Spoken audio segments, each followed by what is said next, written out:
आप सभी का आपके अपने YouTube channel legal and social awareness के एक और एपिसोड में बहुत बहुत स्वागत है। मैं करीम अहमद सिद्दीकी एडवोकेट। मेरे सभी व्यूवर्स, सभी सब्सक्राइबर्स को इस नूतन वर्ष 2025 की ढेर सारी मुबारकबाद। यह वर्ष आपके जीवन में ढेर सारी खुशियां लेकर के आए। साथियों, एक तरफ जहां आजकल लगातार ये चर्चा है और लगातार हाई कोर्ट, सुप्रीम कोर्ट के द्वारा अपने जजमेंट से बात कही जा रही है, मैं भी उन जजमेंट्स पे लगातार वीडियो लेकर के आता रहता हूं कि डाउरी के केसेस का मिसयूज होता है। वहीं दूसरी तरफ हमें यह भी देखने में मिलता है कि पॉक्सो के केसेस का भी मिसयूज होता है। हालांकि इसका ये बिल्कुल मतलब नहीं है कि जेन्युइन घटनाएं नहीं होती हैं। चाहे डाउरी की घटनाएं हों, चाहे पॉक्सो और दुष्कर्म की घटनाएं हों, निश्चित रूप से ये घटनाएं भी होती हैं। लेकिन दूसरी तरफ ऐसे मामलों का दुरुपयोग भी देखने को मिलता है। एक मामला अभी 27 दिसंबर को, अभी बहुत ही रिसेंट मामला है, तेलंगाना हाई कोर्ट के द्वारा डिसाइड किया गया और तेलंगाना हाई कोर्ट के द्वारा एक बेहतरीन फैसला दिया गया। जो सज़ा का आदेश पारित किया गया था सेशन ट्रायल के द्वारा, उस सज़ा को रद्द कर दिया गया और बहुत महत्वपूर्ण जजमेंट पारित करते हुए ज़बरदस्त बातें कही गई उसमें। तो आज के इस एपिसोड में उसी जजमेंट के बारे में बातचीत करने जा रहा हूं। बहुत महत्वपूर्ण जानकारी है। अगर आपने अभी प्रैक्टिस शुरू की है, आप जूनियर एडवोकेट हैं, तो भी ये जानकारी आपके काम आएगी। अगर आप किसी भी तरीके की जुडिशरी से संबंधित एग्जाम्स की प्रिपरेशन कर रहे हैं, तो भी इस तरीके की जानकारी आपको जानना चाहिए। और अगर आपका कोई केस ऐसा चल रहा है, तो भी यह वीडियो आपको देखना चाहिए। तो दोस्तों, जुड़े रहे आखिरी तक। देखते हैं कि पूरा मामला क्या था। फाइनली तेलंगाना हाईकोर्ट की बेंच के द्वारा किस तरीके का आदेश पारित किया गया। साथ ही उस मामले के जो फैक्ट थे वो कुछ ऐसे थे कि एक महिला के द्वारा एक यह एफआईआर दर्ज कराई जाती है कि उसकी 10 वर्ष की नाबालिग बेटी जो कि कमरे में सो रही थी और उसी कमरे में उसके 3 बेटे और उसका पति और उसका ससुर भी सो रहा था। इतने में एक आता है अभियुक्त जो था और ज़बरदस्ती घर में घुसता है, उसकी बेटी का मुंह दबा करके उसके साथ गलत काम करता है और गलत काम करने के बाद वो चला जाता है। उसकी हालत बहुत नाजुक हो गई थी। उसके शरीर में कई जगह प्राइवेट पार्ट्स पे ब्लड निकलने लगा था। वह घर के बाहर एक मंदिर था, मंदिर में कुछ औरतों से बात करने चली गई थी। तब अभियुक्त ने घर के अंदर जबरदस्ती घुसकर इस घटना को अंजाम दिया और जब वो वापस आती है, अपनी बेटी की यह हालत देखती है, उससे पूछती है, तब वह सारी बात बताती है। इस मामले में दोस्तों एफआईआर दर्ज होती है 452 और 376 आईपीसी में और section 5 IJM and section 6 POCSO अधिनियम में। ट्रायल कोर्ट के द्वारा इसमें 452 में 5 साल की सजा, 1000 रुपये जुर्माना, दुष्कर्म और पॉक्सो के मामले में 20 साल की सजा और 10,000 रुपये जुर्माने का आदेश पारित किया जाता है।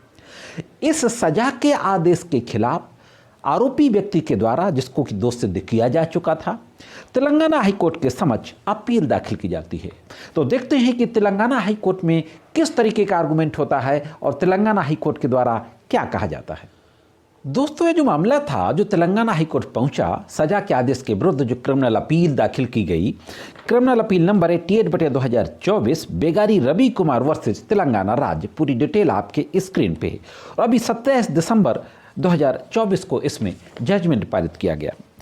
हाईकोर्ट के समक्ष जो आर्गुमेंट हुआ, उस आर्गुमेंट की जो मुख्य बात थी कि जो भी एविडेंस कोर्ट में आई है वह एविडेंस इम्प्रॉबेबल है, अनबिलीवेबल है, यानी उस तरीके की घटना होने की संभावनाएं नहीं हैं।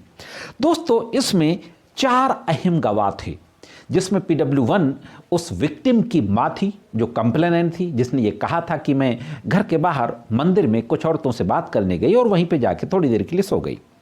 PW2 उसका एक बड़ा लड़का था उस महिला का, यानी विक्टिम का भाई। PW3 एक पड़ोसी था और PW4 खुद विक्टिम थी। यह 4 लोगों को पेश किया गया। कोर्ट के समक्ष ये कहा गया कि उसी कमरे में उसके बाकी लड़के भी सो रहे थे, उनको पेश नहीं किया गया। उसी कमरे में उस महिला का पति और ससुर सो रहा था, उसको पेश नहीं किया गया।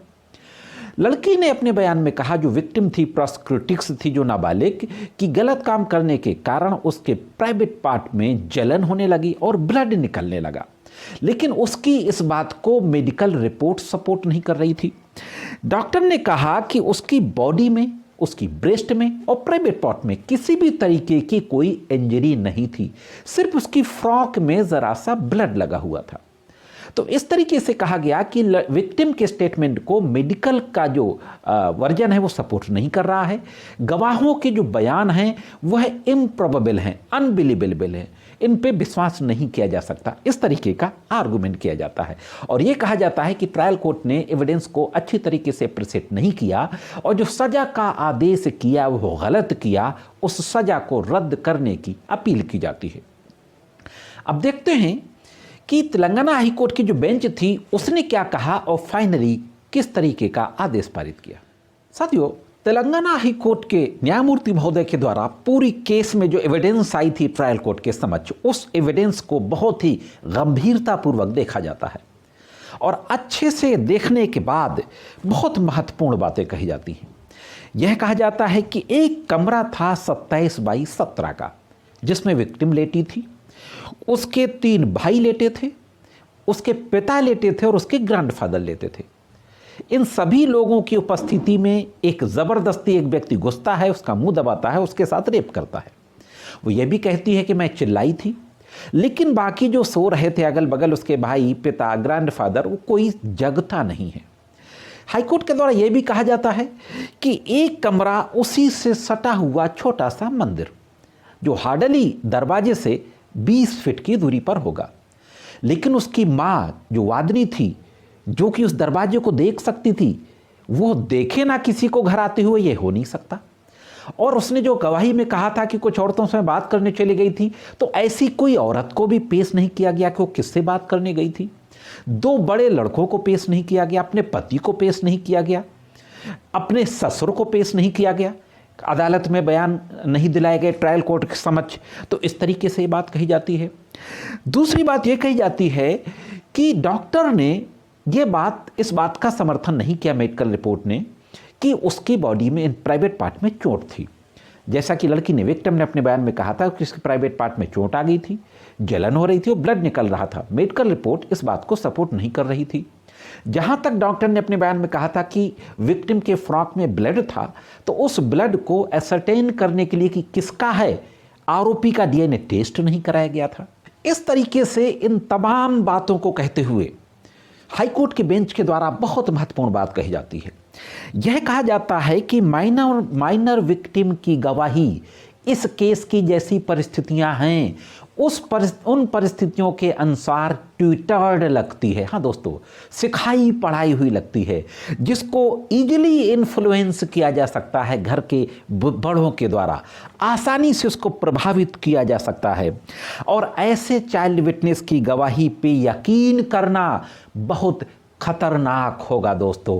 बहुत बड़ी बात कही जाती है। 2 अन्य केसेस का हवाला दिया जाता है, एक मध्य प्रदेश हाई कोर्ट और एक Uttar Pradesh Allahabad high court. Madhya Pradesh high court का केस था Mangu versus state of MP और उत्तर प्रदेश का था Prachi versus state of UP. वो दोनों केसेस की डिटेल आपकी स्क्रीन पे है।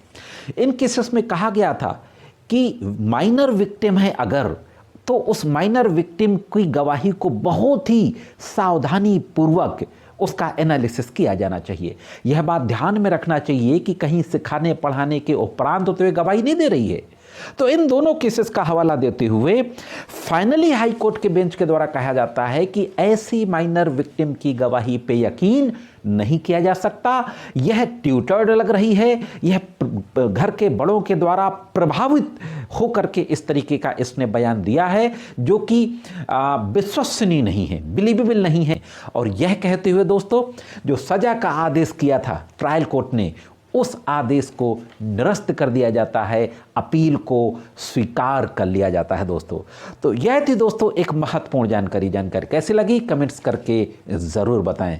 जाने से पहले मैं ज़रूर कहना चाहूँगा कि अगर अभी तक आपने मेरे चैनल को सब्सक्राइब ना किया हो, चैनल में नए हो, वीडियो को पहली बार देख रहे हो, तो चैनल को सब्सक्राइब करके बेल बटन को हिट करके ऑल पे ज़रूर सेट कर दें। और वीडियो में दी गई जानकारी अच्छी लगती हो तो वीडियो को लाइक और शेयर भी करते रहा करें। आज के इस एपिसोड में सिर्फ इतना ही। मिलते हैं किसी अन्य एपिसोड में कानून की कुछ अन्य जानकारियों के साथ। तब तक महत्वपूर्ण कानूनी जानकारियों के लिए देखते रहें लीगल एंड सोशल अवेयरनेस।